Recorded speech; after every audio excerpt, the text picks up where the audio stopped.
The U.S. has approved $95 million of arms sales to Taiwan, stoking tensions with Beijing. That's after China stood steadfast against U.S. pressure to denounce Russia's military campaign in Ukraine. Now, there are reports that U.S. House of Representatives Speaker Nancy Pelosi plans to visit Taiwan.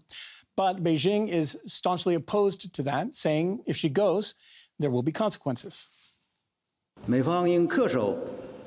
U.S. side should honor its commitment to the One China principle and the 3 China-U.S. joint communiques, cancel the planned visit of U.S. House of Representatives Speaker Pelosi, stop its official contact with Taiwan, and fulfill its commitment of not supporting Taiwan independence. If the United States insists on having its own way, China will take strong measures in response to unswervingly defend national sovereignty and territorial integrity. All possible consequences that arise from such a visit will completely be borne by the U.S. side. Adding fuel to the fire, NATO member states, led by the U.S., are set to provide weapons and cyber tech to nations in the Indo-Pacific region in a show of support against China. RT's Don Corder comments. It tried to bully China into taking a side, and it failed. NATO says it's done with talking and has moved on to saber-rattling. We see that China has been unwilling to condemn Russia's aggression and has joined Moscow in questioning the right of nations to choose their own path. So I expect we will agree to deepen NATO's cooperation with our Asia-Pacific partners, including in areas such as arms control, cyber, hybrid, and technology.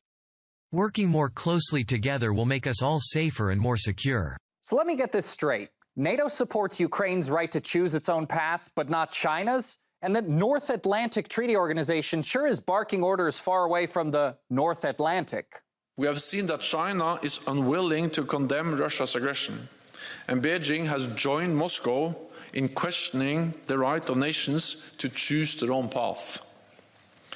This is a serious challenge to us all, and it makes it even more important that we stand together to protect our values. As always, NATO's following close behind the U.S., which has never hidden its burning desire to contain its main competitor, China. Only now, Washington's inching closer than ever towards a military confrontation with it.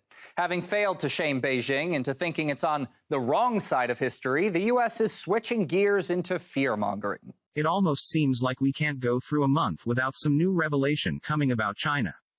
In my mind, the Chinese are building a military that is capable of coercion, which requires us to have a strategy to be able to stand up to that coercion or defend the Indo-Pacific and the broader world order that the U.S. and our allies value.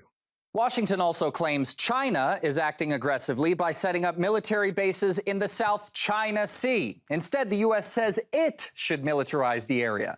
Again, the South China Sea. $95 million worth of American military equipment has been approved for Taiwan's use to achieve that end, including Patriot air defense systems.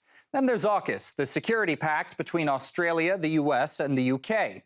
When it says it wants a free Indo-Pacific, it clearly means one free from China. And so the pact's entering the growing arms race for hypersonic missiles. China, on the other hand, is sending out a warning to the West.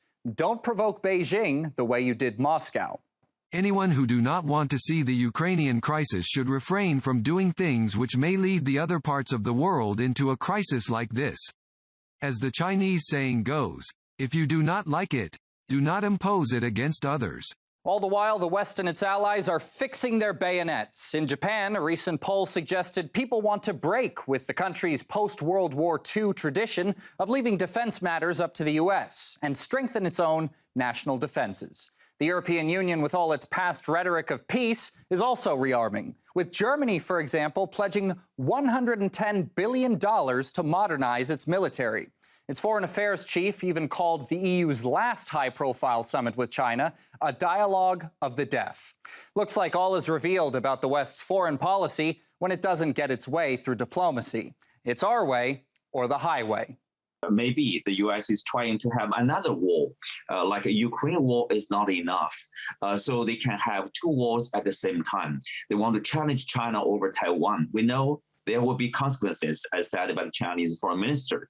Obviously, this visit, if it becomes true, it will, there will be implications and the consequences. You can expect a strong response from the Chinese side.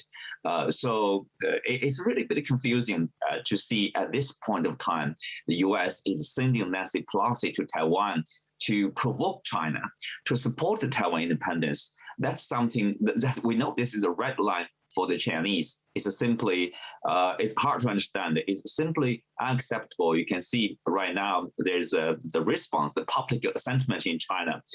Basically, everybody says, the government has to respond strongly, as strong as possible.